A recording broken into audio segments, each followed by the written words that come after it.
This is Bill Farmer. Welcome back to the McMaster University course, Computing and Software 701, Logic and Discrete Mathematics. We're going to start a new topic today, recursion and induction. So what is recursion? Recursion is a method for defining a function or structure in terms of itself. It happens to be one of the most fundamental ideas of computing, and it can make specifications, descriptions, and programs much easier to express, understand, and correct. Now, a problem is solved by recursion using basically three ideas. The first is the simplest instances of the problem are solved directly. And then each other instance is solved by reducing the instance to simpler instances. And then, using these two ideas, we take an instance of a problem, we reduce it to simpler instances, and we keep reducing those simpler instances until we end up with the simplest instances, which we know how to solve directly. Then we put it all together and get a complete solution. So recursion employs a divide and conquer strategy. We're taking a problem and we're dividing it into smaller problems, and we break those into smaller problems until we finally get problems that are small enough we can directly solve. So that's recursion. What is induction? Induction is a method of proof that's based on either an inductive set, a well-ordered, or a well-founded relation. And this is the most important proof technique in computing. The proof technique is specified by an induction principle. There's many different induction principles, but when you're using proof by induction, you're always going to have a particular induction principle that you're employing.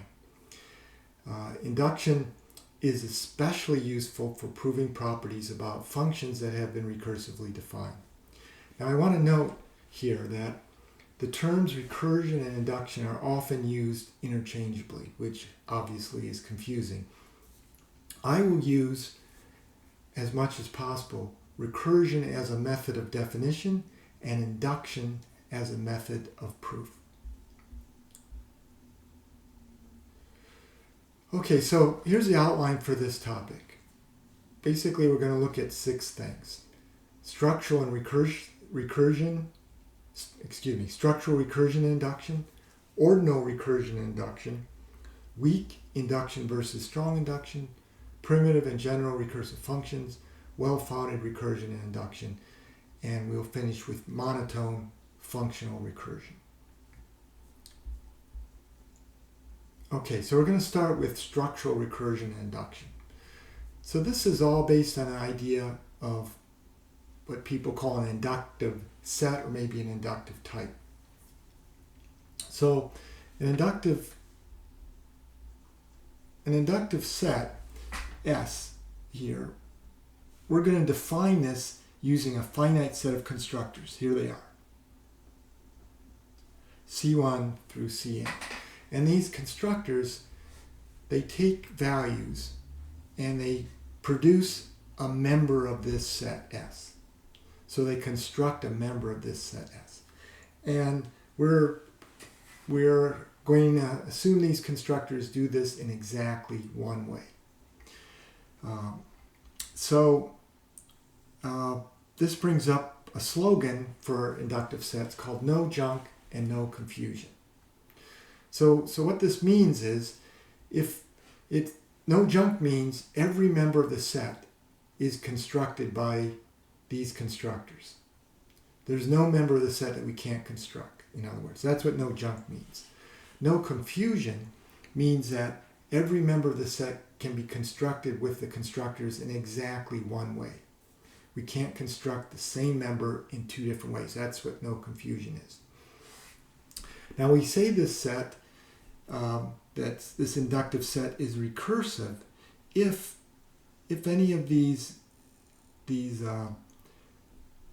Sij's, any of these sets here are S themselves.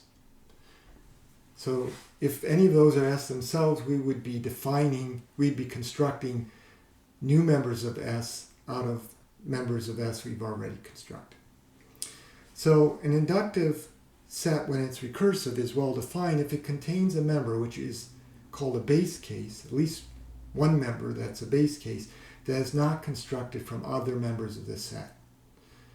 So we need to start someplace. Now the constructors define a language.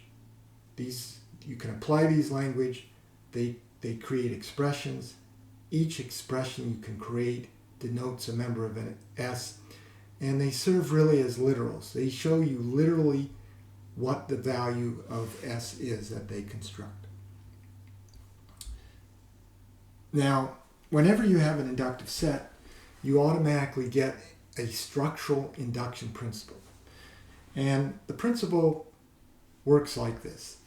If we think of having a property P, that holds for all members of S, provided for every constructor Ci. If P holds for every argument to Ci, then P holds for the application of Ci to those arguments. So less formally what this means is P holds for all members of S, provided P holds for all members of S having minimal structure, and P holds for a structural combination of members of S whenever it holds for the members themselves. So this is the notion of structural induction. And if we have an inductive set, we can define a function on this set using what's called structural recursion, and we can often, it's nice to do this using pattern matching. And in general, we need a pattern or an application of our function for every one of our constructors. So f is in general defined by several equations, one for each pattern. So we're going to look at the classic example of this. That is thinking of the natural numbers as an inductive set. So we can define the natural numbers as an inductive set. We'll call this set nat. And we have two constructors. One is here, 0, and the other is S. 0 represents the 0 natural number, and S stands for the successor function. And notice that the form for nat is really this. It takes no arguments and returns nat. Now, S takes a nat, returns a nat. Another way of saying it, I can just construct a member of nat, which will be using 0, and I can, if I have a member of nat, I can apply S and construct another member. So nat is recursive because nat appears right here. It's one of the argument sets. So the members of nat correspond to these expressions. These are all the expressions I can construct. Of course, there's an infinite number of them. We have 0, we can apply successor to 0, we can apply successors to the successor of 0, and so forth. And these expressions denote the natural numbers down here. So 0 denotes 0, the successor of 0 denotes 1, the successor of 0 denotes 2. And the structural induction principle for nat is right here. It basically says if a property holds for 0, and for all members of nat, if the property holds for x always implies the property holds for the successor of x, then it holds for all members of nat. That is the structural induction principle for nat. And this principle is called weak induction or mathematical induction. So this is the standard form when people first learn induction about the natural numbers. But it really is a structural induction principle for nat, where we have defined nat as an inductive type up here. Okay, so this is how we define the natural numbers as an inductive set. And now we can define all kinds of functions using pattern matching. So the first function we're going to define is addition. It takes two nats and returns a nat. And it's defined using two equations. Each equation employs a pattern. So the first equation, the pattern is 0. So x plus 0 is going to be x. And the second, the pattern is the successor of something. X plus the successor of y is the successor of x plus y. Now, notice something here. Notice that we have y here, I should say the successor of y here, and y here. This works because y here is one of the components of s of y. It is a smaller construction than this. That's another way of thinking about it. And multiplication is defined in a similar way. We have two patterns, 0 and the successor of y, s of y, and x times 0 is 0, and x times the successor of y is going to be x times y plus x. And again, notice this, we have this construction, and we're using a smaller construction here. The last example is the function fib, which maps the n to the nth Fibonacci number. It's defined by recursion and pattern matching as follows. Fib of 0 is 0. Fib of the successor of 0 is successor of 0. So we have these two patterns, and then we have this more general pattern, two successors applied to x, and that equals fib of x and fib of the successor x. And notice that x is a substructure of this, and s of x is also a substructure of this. Now, I'm going to give an example how we could prove something using structural induction. So what I want to prove is this statement. This is a statement that says for all x, 0 plus x equals x. Now, you may be thinking, well, don't we already know that from definition? Isn't that what we have right here? The answer is no. This is x plus 0. What we're trying to prove is 0 plus x. And you may say, well, isn't addition commutative? Well, addition is commutative, but we don't know that yet. We've just defined the function and we've called it plus. We hope it actually represents the plus function, but the real plus function, but we don't know. And one of the first steps of showing that this really is addition is to prove this theorem. So what we need is a property. It's going to be called P, and that's a property that the property of x is that 0 plus x equals x. And we're going to prove this property by structural induction. So we're going to have a base case. That's when x equals 0. And we're going to have an induction step. That's when x equals the successor of y.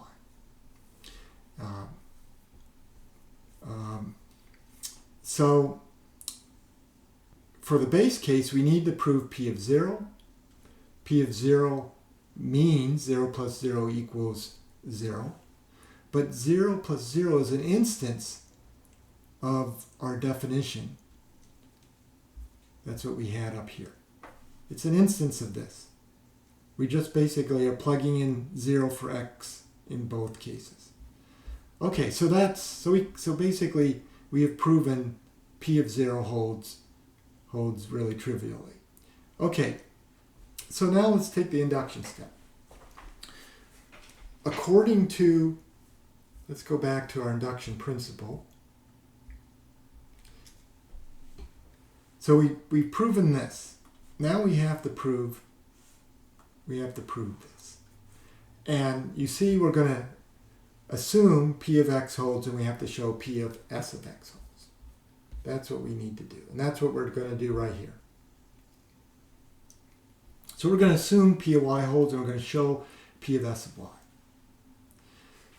Okay, so we're going to start by noting this fact right here.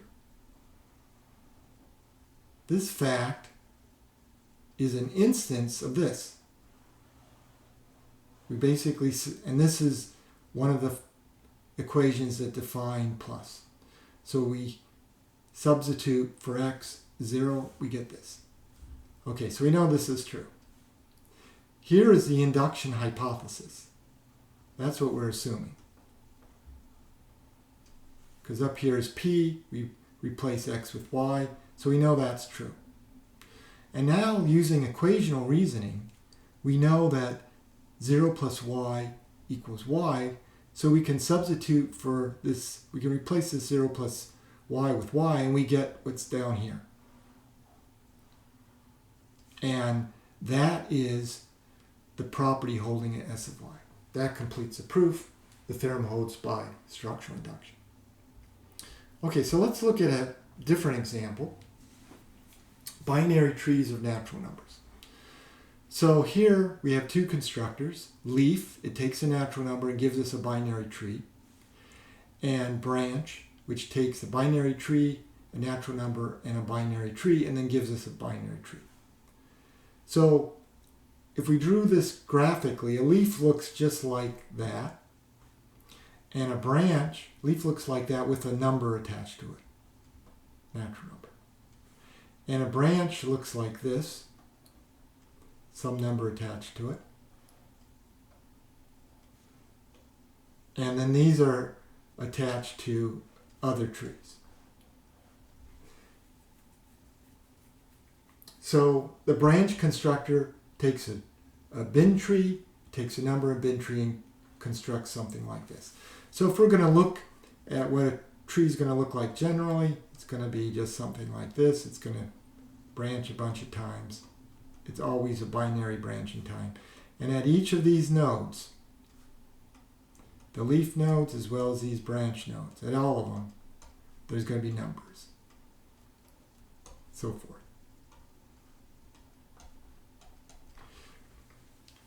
So this inductive type represents all of these binary trees.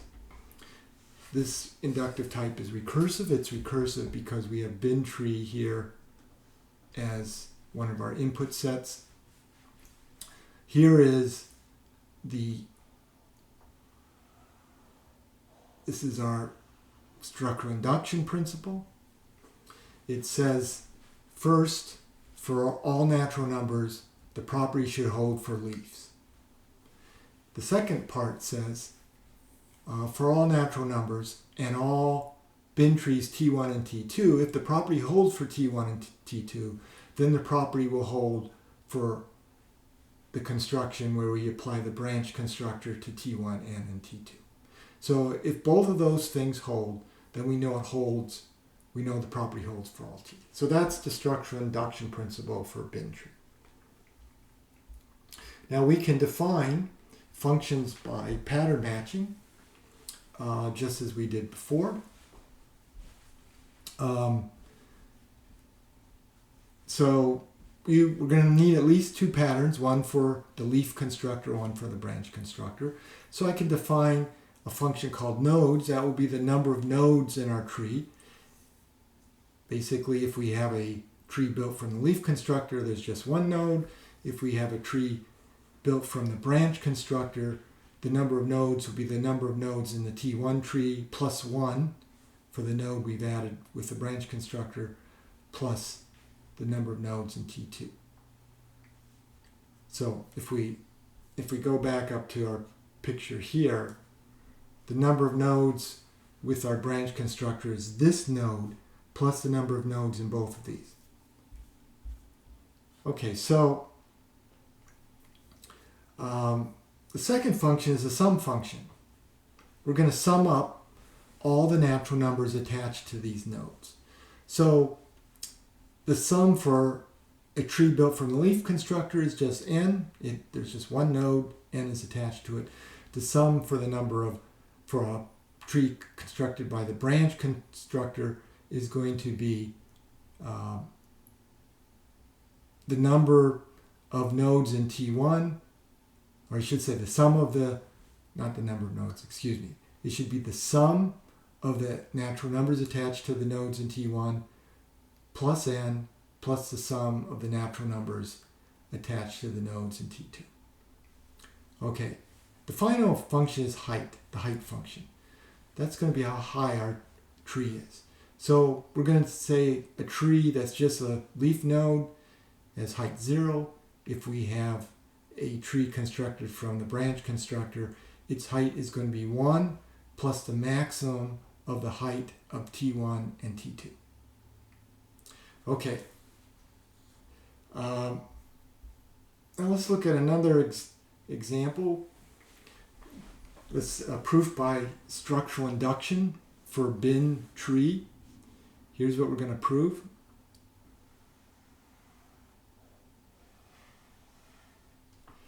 It says for all bin trees, the number of nodes of the tree is less than or equal 2 to the power of the height of t plus 1, and from that we subtract 1.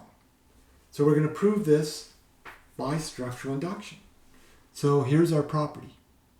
The property is the number of nodes of t is less than or equal to 2 to the height of t plus 1, and that whole quantity here we subtract 1 from. So we want to prove p of t. And so we're going to have a base case. That's when t is leaf of n, and we must show p of t is true. Well, in this case, the number of nodes of t is 1, and the height is 0. So this holds because basically we have 1 equals 2 to the 0 plus 1, which is 2 minus 1. So it's 1 equals 1. So p of t holds. Okay, now for the induction step, we're going to look at a tree that's constructed from a branch node like this. We're going to assume that p of t of 1 and p t2 both holds, and we're going to now show p of t holds. Okay, so by the definition of nodes, we know nodes of t equals 1 plus nodes of t1 plus nodes of t2. So that's by the definition. And then we know that this holds and this holds by the induction hypothesis. We know because p holds for t1 and p holds for t2. Basically, we're just using this fact when we have t1 and t2. So both of these hold. And then this value will be less than or equal to this by the induction hypothesis. Then if we take these two components here and take the maximum of those two, we can put these together and get 2 times the maximum of these two things. And that will leave a minus 1 and a minus 1 and a 1, and 1 and minus 1 cancel, so we get minus 1. And now we can rewrite this like this. So we have 1 plus the maximum of the height of t plus the height of t plus 1. And this part right here, by the definition of height, is the height of t plus 1, and we have minus 1, and that's what we wanted to show. So we've showed p of t holds, we've shown the theorem holds by structural induction. Okay, we're going to stop here, and next time we're going to talk about ordinal recursion and induction. So thank you very much. See you next time.